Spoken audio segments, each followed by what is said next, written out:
बस एक वो होता है ना कि जब आप किसी ऐसी जगह कदम रखते हो, क्योंकि वो फीलिंग अभी मैं बयां नहीं कर पाऊँगा, क्योंकि वो अभी सिर्फ मेरे दिल में है कि जो जिस जर्नी के लिए आप इतने साल से मेहनत कर रहे थे, जब मैं प्रिपरेशन कर रहा। तो मैंने अपने बच्चों की पढ़ाई के अंदर कोई रुकावट ना आ पावी, सबसे ज़्यादा कोशिश की है मैंने इस चीज़ के अंदर। और जो उनके ख्वाब हैं, अल्लाह करे ख्वाब पूरे हो जाए। और मेरा मानना ये भी है, और मैं समझाता हूँ बच्चों को इस चीज़ के बारे में, मोटिवेशन करने के लिए कि भाई भीड़ का हिस्सा नहीं बनना। भीड़ तो बहुत है दुनिया के अंदर, कुछ अलग करके दिखाना। हमेशा जब मैं अपने बच्चों को लेकर बैठा, मैंने ये बात कही। जब इनके बारे में मुझे पता लगता था, घर से मुझे अपनी बहन से ये मालूम होता था कि आज हमने ये चीज़ बनाई है, तो हरी ने कहा था, मैं इनको फ़ोन करके ये बोलता था, हरी आज मुझे कोई कौवा आया था और कौवे ने बताया है कि ये चीज़ खाई है, तो बड़ा ये एकदम यकीन कर लिया करता। अरीब अहमद हमारे साथ हैं, और ये अरीब अहमद जो हैं इसलिए बहुत मोटिवेशनल शख्सियत बन गए हैं क्योंकि हाल ही में इनका इसरो में चयन हुआ है। इसरो को आप जानते ही हैं कि वो छोटी बहन नासा की कहलाती है। अरीब की कामयाबी जो है वो इसलिए बहुत तारीफ़ की वजह बन गई है क्योंकि ये मुजफ्फरनगर जनपद के एक कस्बे खतौली के एक भीतर इलाके के रहने वाले हैं और इस मोहल्ले का नाम है मिट्ठू लाल। अरीब के परिवार बहुत मजहबी ख्यालात का है और अरीब की कामयाबी जो है वो बहुत सारे लोगों को प्रेरणा दे रही है। अरीब, आपका स्वागत करते हैं हम। शुक्रिया सर।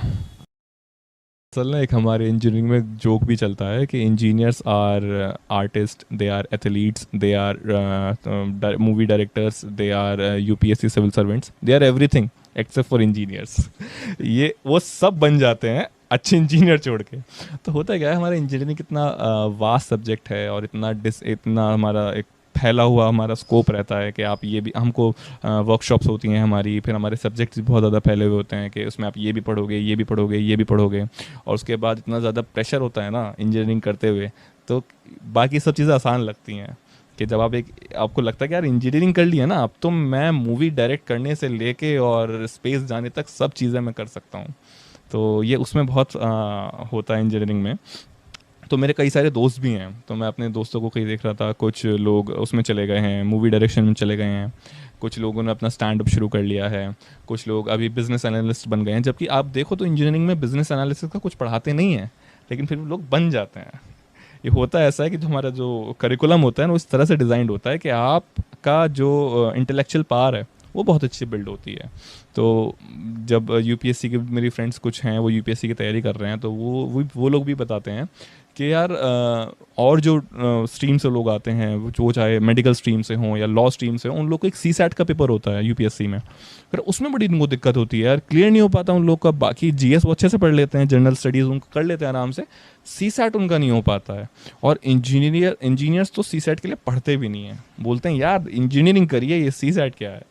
तो इसलिए जो हमारा इंटेलेक्चुअल पावर है, जो हमारा जो इंटेलेक्चुअल क्वेश्चन है, वो काफ़ी ज़्यादा इंप्रूव होता है इंजीनियरिंग करते हुए। तो यही हो सकता है रीज़न इसका, मैं समझता हूँ। नहीं, ये तो खेल की बात कर लीजिए ना। ज़हीर खान टॉपर थे इंजीनियरिंग के, आईआईटी के टॉपर थे, और आप देख लीजिए 611 विकेट लिए हैं क्रिकेट में। और आप भी क्रिकेट खेले हैं क्या? आपका खेल का भी कुछ रहा है क्या?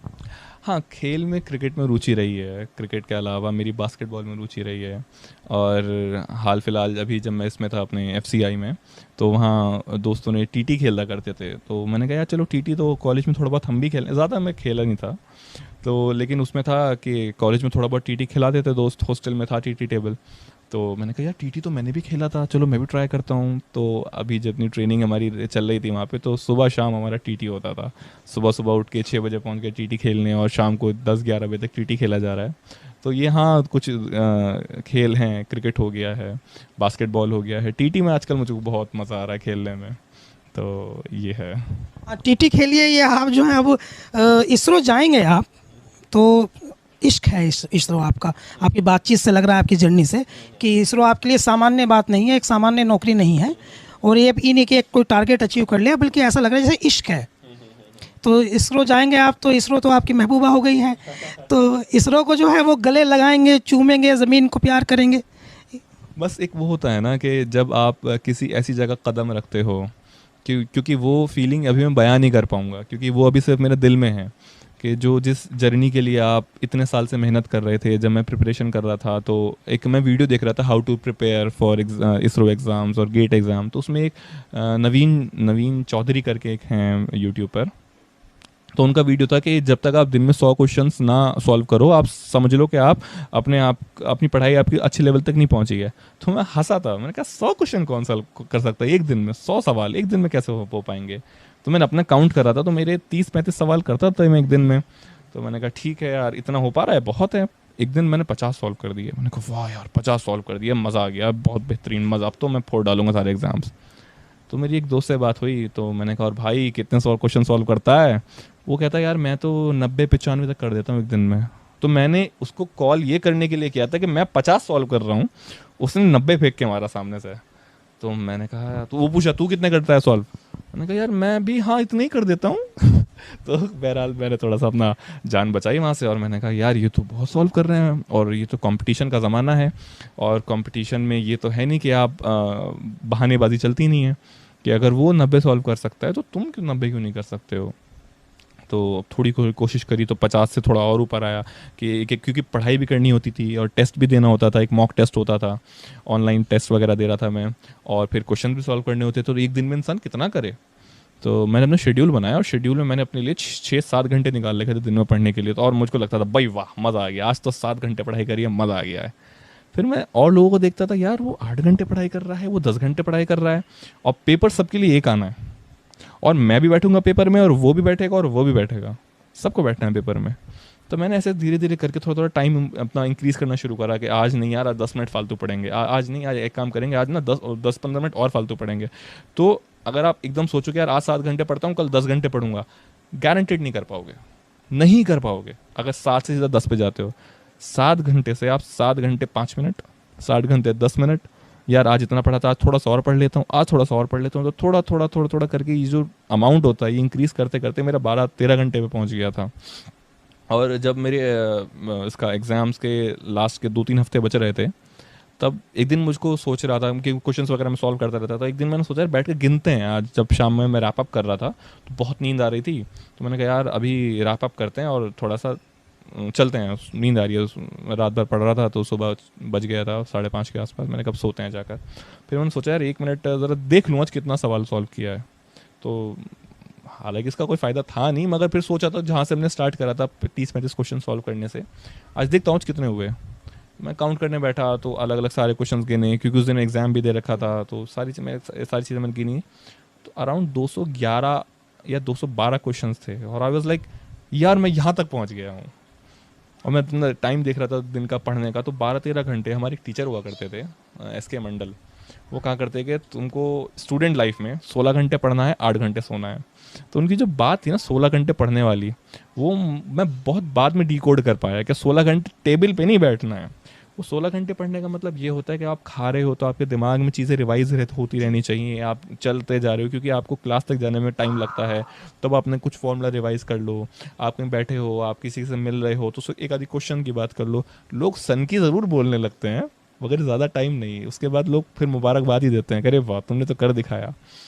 तो मैं उस दिन गिना तो मेरे 211 सवाल हो गए थे, और मैं बहुत खुश था कि यार 211, मैं तो कभी 90 पहुंच के उससे डर गया था। जो फ्रेंड ने मुझको बताया था मैं 90 सवाल सॉल्व कर रहा हूँ, मैंने कहा मैं 90 सुन के डर गया था, और आज मैं 211 पे खड़ा हूँ। तो अब तो मैं फोड़ डालूंगा एग्ज़ाम और मैं ही साइंटिस्ट बनूंगा।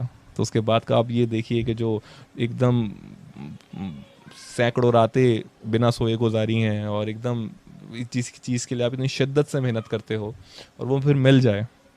हालांकि अभी मैं इसरो तक पहुंचा नहीं हूँ, इसरो तक अभी सेंटर में एंटर करना बाकी है, लैब में एंटर करना बाकी है, इसरो का बैच में। तो वो सब ख्यालों में है। रात में ऐसे लेटता हूँ तो घंटों घंटों सोचता रहता हूँ यार ऐसे जाऊँगा और ऐसे बैच पहनूंगा और ऐसे इसमें साइन करूँगा अपने। तो सब चीज़ें ख्यालों में चलती रहती हैं। तो बहरहाल जब ये होगा तो तब बताया जाएगा आपको कैसा फील हुआ मुझको। इसरो का दरवाज़ा तो आपका खुल गया है, तो कहीं से लगता है कि नासा का दरवाज़ा भी? देखिए अगर नासा क्योंकि वर्ल्ड वाइड फेमस है और इसरो भी इंटरनेशनल लॉन्च करता है, लेकिन नासा लोग करते हैं, लेकिन दरअसल जो सच्चाई है वो ये है कि जितना नासा का बजट है, अगर इतना बजट इसरो को मिल जाए तो इसरो क्या कमाल कर दिखाएगा। मैं रिसेंटली कोई उसका मिशन हुआ था इसरो का, मंगलयान, और हॉलीवुड में एक मूवी बनी थी शायद मार्शियन। तो जितना उनका बजट एक मूवी बनाने का था ना, इतना हम लोग मार्स घूम आए थे। तो इसरो जो इंडियन मेंटालिटी होती है, कम खर्च में ज़्यादा काम। ये इंडियन मेंटालिटी के साथ इसरो काम कर रहा है। और थोड़ा बजट के, क्योंकि इंडिया एक डेवलपिंग कंट्री है और यूएस फार मोर डेवलप्ड है इंडिया से, तो इंडिया एक डेवलपिंग कंट्री है और इस डेवलपिंग कंट्री में लिमिटेड बजट के साथ इतने बड़े बड़े कमाल कर दिखाना कि आप लॉन्चेस भी कर रहे हो और आपका जो अभी जो इसरो का मिशन था चंद्रयान 2 ये फेल हो गया था, तो लोगों ने बोला था यार तुम लोग पैसा वेस्ट करते हो। इसरो के ऊपर बहुत उंगलियां उठी थी कि हम लोगों ने, हमारा टैक्स पेयर्स का पैसा है और आप लोग ऐसे मिशन फेल कर देते हो। लोगों को ये नहीं पता कि जब नासा ने लैंडिंग करी थी तो 10वीं बार में जाके सक्सेस मिली थी नासा को, पहले 9 बार में वो भी फेल हुआ था। इसरो को तो ये पहले ही अटेम्प्ट था और ये भी बस लास्ट में जाके थोड़ा सा इक्विपमेंट फेलियर हो गया था, नहीं तो ISRO is working far more better than NASA. अभी इसरो की वकालत शुरू कर दी है, इसरो में दस्तक से पहले ही। अच्छा ये बताइए, आपके परिवार में बच्चे तो होंगे ना, सबके परिवार में होते हैं, तो कितने बच्चे इतने शरारती हैं जिन्होंने आकर के ये कहा है कि हमारे भैया, हमारे चाचा या मामा या कुछ भी कि वो साइंटिस्ट बन गए हैं कि चलो हमारा रोबोट बना दो? मेरे छोटे वाले मामा हैं, तो उनका बेटा है इज़ान, तो वो मुझको उसका फ़ोन आता रहता है, भाई आप जिनके बारे में मामा भी बता भी रहे थे, उन्होंने पूरा गिफ्ट तैयार कर रखा है, रॉकेट्स बना रखे हैं। तो वो बहुत एक अलग माइंडसेट के बच्चे होते हैं ना, कि ये बच्चे ना औरों से थोड़ा अलग हैं और ये थोड़ा मतलब इनका सोचने का नज़रिया, इनका सोचने का तरीका थोड़ा अलग है औरों से। तो उसका मेरे पास फ़ोन आता था, भाई आप कब आ रहे हो, मेरे पास ना आपके पास ये रखा है, मेरे पास ये रखा है। मैं लास्ट टाइम, तब इसरो का रिजल्ट नहीं आया था तब तक, तो उसने ना पेपर से कटिंग करके रोबोट्स बना रखे थे। तो बहुत ज़्यादा इनोवेटिव बच्चा है। तो उसका फ़ोन आता था मेरे पास कि भाई अब आप आ रहे हो ना, तो हम मिलकर रॉकेट बनाएंगे, हम ये करेंगे। यहाँ मेरे चाचा के बच्चे हैं, वो भी ऐसा कहते रहते थे, भाई अब तो सिलेक्शन हो गया आपका, और जब आप उसमें जाओगे ना तो हमको भी लेके चलना, हमको भी चांद पे घूम के आना है। बच्चों को चांद पर घूम के आना है, सुन रहे हैं? तो ये मेहताब जी हैं, ये अरीब के अब्बा हैं। तो आप अरीब की कामयाबी पे तो आपको फूले नहीं समा रहे हैं? तो बिल्कुल फितरी चीज़ है कि औलाद की कामयाबी माँ बाप के लिए बहुत बड़ी चीज़ होती है। और दोनों चीज़ें हैं इसके अंदर। देखिए, मेहनत और लगन तो ज़रूरी है ही है इसके अंदर, और उसके बाद माँ बाप की दुआएं, ये दोनों चीज़ें बच्चे के साथ ऐसी चली हैं शुरू से ही। असल में अपने बच्चों को इस तरह से लेके चले शुरू से ही कि जो इनके ख्वाब हैं उन ख्वाब के अंदर को रुकावट ना पावे। उसके लिए चाहे हमें जो भी करना पड़े ये बताएगा, क्योंकि मैं मुस्तकिल इसको ले लेकर खुद शुरुआत के अंदर दिल्ली अपना आप जाया करता था, इसको लेकर, इसको छोड़ के आना, इसको वहाँ से लेकर आना, ये मेरी जिम्मेदारी थी। बेटी के साथ भी ये करता हूँ मैं इसकी तरह।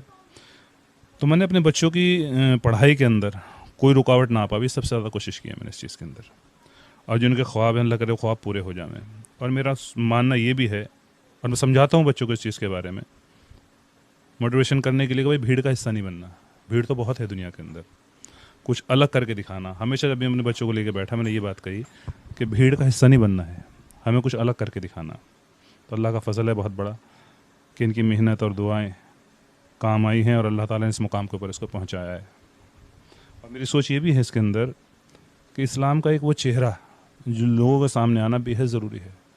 क्योंकि आजकल के लोगों की सोच ये है कि बस शायद बस ये अपनी इबादतों तक महदूद है, ये हमारा ये जो एक दायरा है इनका, ये सिर्फ अपनी इबादतों तक है कि नमाज़ें पढ़ लीं और रोज़ा रखा। ये तो हमारे अकायद हैं और हमारे ऊपर ज़िम्मेदारियाँ हैं जिनको पूरी करनी है।